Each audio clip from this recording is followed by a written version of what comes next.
Sir आजकल जब mutual fund market में इन्वेस्टर्स के मूड माइंड को एनालाइज करेंगे तो आपको बहुत सारे इन्वेस्टर्स ऐसे मिल जाएंगे जो क्वांट के फंड में ऑलरेडी इन्वेस्टमेंट कर रहे हैं या फिर करना चाह रहे हैं, और बहुत सारे इन्वेस्टर तो उसके एनएफओ का भी इंतजार करते रहते हैं। यही रीज़न है कि आजकल मार्केट में जिस भी कैटेगरी में क्वांट के फंड मौजूद हैं उन फंड्स के कुछ ज़्यादा ही चर्चे हो रहे हैं मार्केट में, और इन्वेस्टर्स उसमें कुछ ज़्यादा ही दिल खोलकर अपना इन्वेस्टमेंट कर रहे हैं। मुझे तो कमेंट सेक्शन में ऐसा भी लिख कर आया है कि भाई इस टाइम पर आप क्वांट के अलावा कुछ बात ही मत कीजिए, मतलब ऐसा लगता है कि क्वांट के अलावा दुनिया में कुछ है ही नहीं है। तो देखिए उनका भी कहना अपनी जगह पे सही है।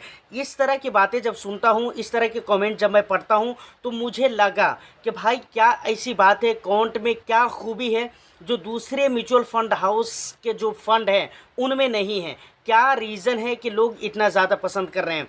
और यकीन मानिए, ट्रस्ट कीजिए कि जो चीज़ मैंने पाया है, जब मैं इस पे अध्ययन करना शुरू किया, जब मैं इसको ढूंढना शुरू किया, तो जो चीज़ मैंने पाया ना बहुत ज़्यादा शॉकिंग है। आप भी जब सुनेंगे तो बहुत ज़्यादा शॉक्ड हो जाएंगे, क्योंकि आप सिर्फ इतना जानते हैं कि भाई इन्वेस्टर्स इसलिए अकाउंट में जा रहे हैं क्योंकि वहाँ पर रिटर्न्स ज़्यादा मिलते हैं। लेकिन बहुत सारे लोग, जो चीज़ मैं बताने वाला हूँ, मैं कहता हूँ कि 75% ऐसे लोग हैं जिनको ये पता ही नहीं है कि वहाँ पर रिटर्न्स तो मिल रहे हैं, लेकिन रिटर्न्स मिल क्यों रहे हैं उसका एक ऐसा रीज़न मुझे नहीं लगता है कि शायद बहुत सारे लोगों को पता हो। तो बहुत इंटरेस्टिंग होने वाली है वीडियो। एक लाइक कर दीजिए, शेयर कर दीजिए। चैनल को अगर सब्सक्राइब नहीं किया है तो चैनल को भी ज़रूर सब्सक्राइब कर लीजिए। तो देखिए, जैसा कि मैंने आपको कहा है कि आपको ये तो पता है कि भाई इन्वेस्टर्स इसलिए वहाँ पर जा रहे हैं, यानी क्वांट के फंड में इन्वेस्टमेंट कर रहे हैं क्योंकि वहाँ पर रिटर्न्स ज़्यादा मिलते हैं। लेकिन रिटर्न्स क्यों ज़्यादा मिलते हैं, किस स्ट्रेटजी को वो फॉलो कर रहे हैं, क्या क्या चीज़ें वो ख्याल में रख रहे हैं जिसकी वजह से वहाँ पर रिटर्न्स मिलते हैं। क्वांट के फंड में बेस्ट रिटर्न्स के अगर पुराने रीज़न, ओल्ड रीज़न की अगर मैं बात करूँ, जिसके बारे में मैंने भी कई मरतबा कई सारे वीडियो में बात किया है और भी बहुत सारे लोग बात करते हैं, तो वो रीज़न ये होते हैं कि भाई हम कहते हैं या बहुत सारे लोग कहते हैं कि क्वांट के फंड में टर्नओवर रेशियो बराबर चेंज होते रहते हैं, बहुत ज़्यादा रिस्क लिया गया होता है। इसके अलावा और भी कई सारी चीज़ें लोग कहते हैं, लेकिन ये सारी पुरानी बातें हैं जो हम बराबर सुनते रहते हैं। मैं आपको बताता हूँ वहाँ पर क्यों ज़्यादा रिटर्न्स मिलते हैं। देखिए, क्वांट म्यूचुअल फंड अपने हर फंड में एक स्ट्रेटजी को फॉलो करता है। किसको फॉलो करता है? एक स्ट्रेटजी को। उस स्ट्रेटजी का नाम क्या है? Quant investing. अब यहाँ पर क्वांट इन्वेस्टिंग जो मैं बोल रहा हूँ, यहाँ पर क्वांट का मतलब क्वांट एएमसी नहीं है जो कि एक म्यूचुअल फंड हाउस है, वो मतलब नहीं है।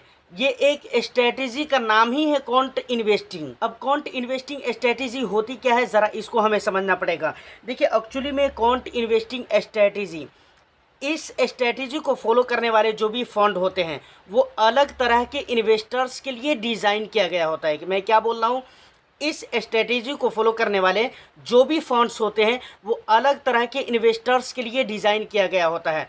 अब यहाँ पर अलग तरह का क्या मतलब है? अलग तरह का ये मतलब है कि ऐसे इन्वेस्टर्स के लिए ये फ़ंड डिज़ाइन किए गए होते हैं, और जो भी फ़ंड इस स्ट्रेटजी को फॉलो करते हैं वो फ़ंड इस तरीके से डिज़ाइन किए गए होते हैं कि उस फंड में उन्हीं लोगों का इन्वेस्टमेंट करना सही रहेगा जिनका रिस्क एपिटाइट मजबूत है, जिनका रिस्क प्रोफाइल बिल्कुल हैवी है। मतलब कहना यह है कि भाई जो रिस्क बहुत ज़्यादा ले सकते हो। दूसरी बात, क्वांट इन्वेस्टिंग स्ट्रेटजी को फॉलो करने वाले जो फंड होते हैं उस फंड में जो स्टॉक का सिलेक्शन किया जाता है वो फंड मैनेजर के ऊपर छोड़ नहीं दिया जाता है। ये फंड मैनेजर की जिम्मेदारी नहीं होती है, बल्कि वहाँ पर एआई के ज़रिए, आर्टिफिशियल इंटेलिजेंस के ज़रिए वहाँ पर स्टॉक का सिलेक्शन किया जाता है। और जो सबसे बड़ी बात होती है वहाँ पर, वो तीसरा पॉइंट है, वो ये है कि राइट टाइम पर राइट स्टॉक का सिलेक्शन करना। और ये बहुत मजबूत बात है। और इस तरह के जो भी फंड्स होते हैं, इस स्ट्रेटजी को फॉलो करने वाले जो भी फंड्स होते हैं, उस फंड में जो चार चांद लगते हैं ना, वो यही मेन रीज़न होते हैं, राइट टाइम पे राइट स्टॉक को पिक करना। तो मैंने आपको क्या कहा कि क्वांट इन्वेस्टिंग ये एक स्ट्रेटजी है, मतलब ये एक तरीका है इन्वेस्टमेंट करने का। समझ रहे कि नहीं? तो अब बात आती है कि भाई ये तरीका है तो तरीका तो कोई भी यूज़ कर सकता है। क्या मैं सही बोल रहा हूँ ना? इस तरीके पे तो कोई भी आदमी चल सकता है, कोई भी म्यूचुअल फंड हाउस अपने अंडर में कोई फ़ंड निकाल सकता है या अपने एमसी से कोई ऐसा फ़ंड लॉन्च कर सकता है जो इस स्ट्रेटजी को फॉलो करता हो। क्वांट ही क्यों फॉलो कर रहा है? तो क्या कोई ऐसा फ़ंड है जो इस स्ट्रेटजी को फॉलो कर रहा है जो पहले से है मार्केट में? तो जी हाँ, इसका जवाब है कि हाँ, पहले से कई ऐसे फंड्स हैं जिनके नाम के आगे कॉन्ट लगा हुआ है। क्यों कॉन्ट लगा हुआ है? इसलिए नहीं लगा हुआ है क्योंकि वो कॉन्ट म्यूचुअल फंड एएमसी का फंड है। कॉन्ट इसलिए लगा हुआ है क्योंकि वो कॉन्ट इन्वेस्टिंग स्ट्रेटेजी को फॉलो कर रहा है। जैसे कि मैं आपको एग्जांपल के तौर पे बताना चाहूँगा, आईसीआईसी की तरफ से एक फंड लॉन्च किया गया है जिसका नाम है आईसीआईसीआई प्रूडेंशियल कॉन्ट फंड। जी हाँ, यहाँ पर कॉन्ट फंड है, जबकि ये कॉन्ट एएमसी की तरफ से लॉन्च नहीं किया गया है, ये तो आईसीआईसीआई प्रूडेंशियल की तरफ से लॉन्च किया गया है। तो देखिए यहाँ पर कॉन्ट फंड है। कॉन्ट क्यों है? क्योंकि ये कॉन्ट इन्वेस्टिंग स्ट्रेटेजी को फॉलो कर रहा है। और इसी स्ट्रेटेजी को फॉलो करने वाले एक और भी दिग्गज एएमसी की तरफ से एक और भी फंड है जिसका नाम है डीएसपी कॉन्ट फंड, जो कि डीएसपी म्यूचुअल फंड हाउस है जिसकी तरफ से ये फंड लॉन्च किया गया है। अब यहाँ पर भी कॉन्ट है, डीएसपी कॉन्ट फंड। अब यहाँ पर कॉन्ट जो है वो उसी रीजन से है जो मैं आपको बता चुका हूँ। मतलब ये दोनों फंड कॉन्ट इन्वेस्टिंग स्ट्रेटेजी को फॉलो कर रहे हैं, तो इसका मतलब है कि इसके रिटर्न्स बहुत अच्छे होंगे। यहाँ पर जो भी स्टॉक्स सेलेक्ट किए गए होंगे इसके स्टॉक्स होल्डिंग्स के लिए, तो वहाँ पर एआई के ज़रिए स्टॉक्स सेलेक्ट किए गए होंगे, तो बहुत अच्छा रिटर्न्स होगा। लेकिन यहाँ पर जब आप इसके रिटर्न्स देखेंगे आईसीआईसीआई प्रूडेंशियल कॉन्ट फंड के, तो 3 ईयर्स में, कितने साल में? 3 साल में 19.60% का रिटर्न्स दिया है। और डीएसपी कॉन्ट फंड की अगर मैं बात करूं तो 3 ईयर्स में 10.37% का रिटर्न्स दिया है। देखिए, मैं 3 ईयर्स का रिटर्न्स इसलिए लिया है कि बहुत ज़्यादा दिन इस फंड के हुए भी नहीं। दूसरी बात, बहुत लंबा समय नहीं है। और दूसरी बात ये भी है, ख़ास बात, लंबा समय हो या ना हो, ख़ास बात ये है कि किसी भी फंड का, चाहे वो लार्ज कैप हो, मिड कैप हो, फ्लैक्सी कैप, मल्टी कैप, किसी भी कैटेगरी के फंड को आप उठा कर देख लीजिए तो 3 ईयर्स के रिटर्न्स अच्छे रहते हैं। इसीलिए मैंने यहाँ पर 3 ईयर्स लिया है, जबकि यहाँ पर रिटर्न्स आप देखेंगे तो बिल्कुल ही, मुझे तो बहुत ही ख़राब लग रहा है। तो अब यहाँ पर सवाल आता है कि अगर कॉन्ट इन्वेस्टिंग स्ट्रेटेजी इतना ही कामयाब स्ट्रेटेजी है तो इन फंड को क्यों नहीं रिटर्न मिल पाया? क्यों नहीं इस फंड में रिटर्न्स आ पाए हैं? ये दोनों fund sectoral and thematic category के हैं, लेकिन अगर इन्वेस्टमेंट स्ट्रेटेजी की बात की जाए तो कॉन्ट इन्वेस्टिंग स्ट्रेटेजी को फॉलो कर रहा है। लेकिन बहुत बड़ा सवाल यही उठता है जो मैं आपको बता चुका हूँ कि भाई, जब एआई के ज़रिए, आर्टिफिशियल इंटेलिजेंस के ज़रिए जब ये यहाँ पर स्टॉक का सिलेक्शन किया गया, ये अलग तरह के इन्वेस्टर्स के लिए डिज़ाइन किए गए, तो ज़्यादातर इन्वेस्टर्स उसी तरीके के होंगे। उसके बाद तीसरी बात आती है कि राइट टाइम पे राइट स्टॉक का सिलेक्शन किया गया होगा, फिर भी इतना अच्छा रिटर्न्स क्यों नहीं है? तो देखिए, इसका सबसे बड़ा रीज़न ये है कि एक तो ये सेक्टरल एंड थेमेटिक कैटेगरी के फंड है, और दूसरी बात, सिर्फ इस इन्वेस्टमेंट स्ट्रेटेजी को फॉलो करने वाला इन्वेस्टर्स की नज़र में बता दिया गया है।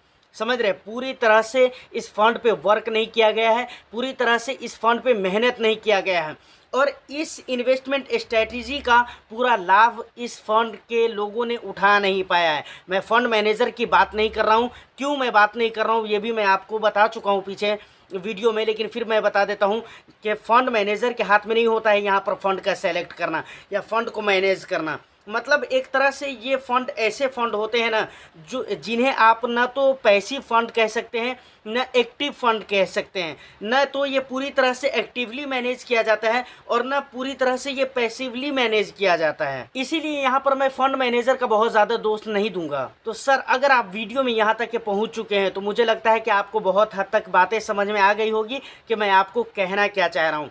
जी हाँ, मैं आपको कहना ये चाह रहा हूँ कि इन फंड्स ने सिर्फ नाम अपना रख लिया है, काम नहीं है वो।